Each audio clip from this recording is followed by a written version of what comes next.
Hi everybody, welcome back to the Dan Good Show, where we cover all of the awesome games coming out each and every month.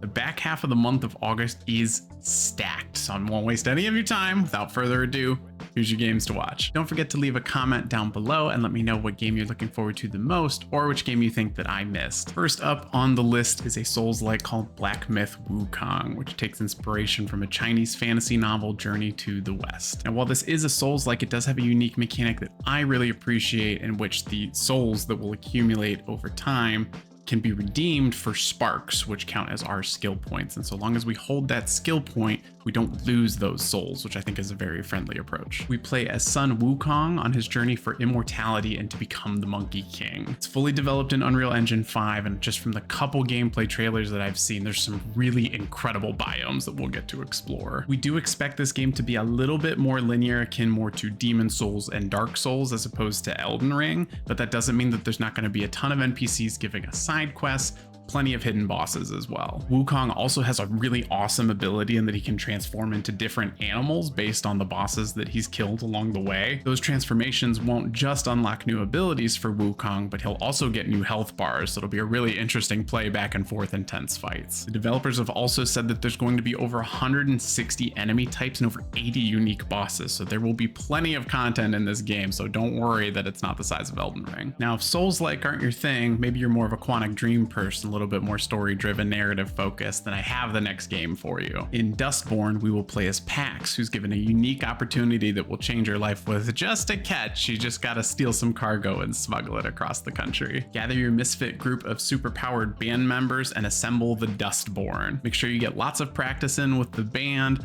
learn new songs, and maintain your cover as you travel across the country. In the evenings, you'll have the opportunity to develop your relationships with all of your crewmates that you add along the way, and combat during the day looks to be melee focused, but with a little bit of a supernatural element. The main character Pax, for example, her ability is her words have true power. So yelling at somebody to stop will stop them dead in their tracks. Just from the couple of clips that I've seen, there are a ton of band members that can be added to the story, so we can expect a ton of different abilities, both in combat and in gameplay. After that, we have the next hero-based shooter in Concord, PlayStation's 5v5 sci-fi game, which to me screams a combination of Guardians of the Galaxy and Overwatch. Assemble the motley crew of the North Star and complete heists against other competing factions in a variety of maps and a variety of different modes. The game starts off with 16 playable characters that they are calling free gunners across 6 different classes, and we'll give you a variety of play styles, be that a tank, a DPS, a support,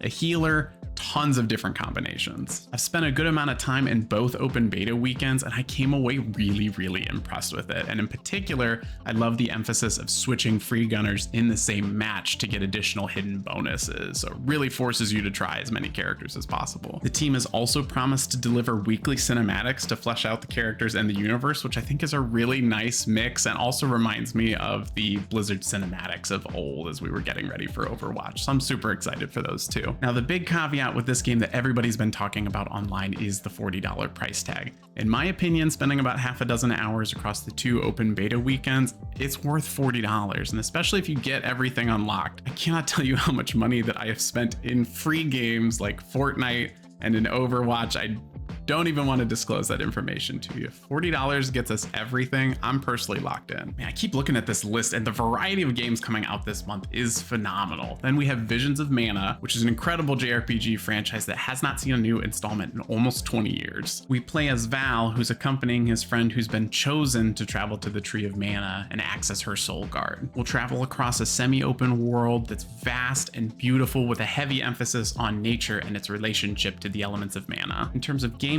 we can expect real-time party-based combat with swords, magic, a lot of combat in the air too, so a lot of nice variety and verticality to it. And honestly, the number one thing that I'm looking forward to the most about this game is riding on Pickle. I have no idea if I'm saying that right, but it's important because he's the best boy in all of video games. Say no more. And finally, the game that I am looking forward to the most next month is Star Wars Outlaws. I have been waiting for an RPG game like this for so long, and Ubisoft are absolutely the people to take it on. We take on the role of scoundrel Kay Vess and her furry little companion Nyx on a quest for a new life and to become one of the galaxy's most wanted. We'll explore over half a dozen different planets in our ship, the Trailblazer, and once we touch ground, we can race across the landscapes in our speeder. Combat seems like it'll mostly be focused with blasters, maybe a little bit of melee, and Nyx causing some trouble in between. There will be plenty of high risk, high reward missions to take on with a variety of different criminal syndicates in the galaxy. Be it infiltration, be it theft, be it gunfights, there's going to be tons of different stuff for us to do. Given that this takes place between Star Wars episodes 5 and 6, we're going to expect to see a couple familiar characters, but I really appreciate that they are doing a grounded story that does not involve Jedi. I think we need a refresh. But that's been your games to watch for the month of August. Thank you so much for watching the Dan Good Show. Don't forget to leave a comment down below and let me know which game you're looking forward to the most, or which game that I didn't cover that you think people should know about. You can follow me on all platforms at the Dan Good Show. Thank you for watching. We will see you next month.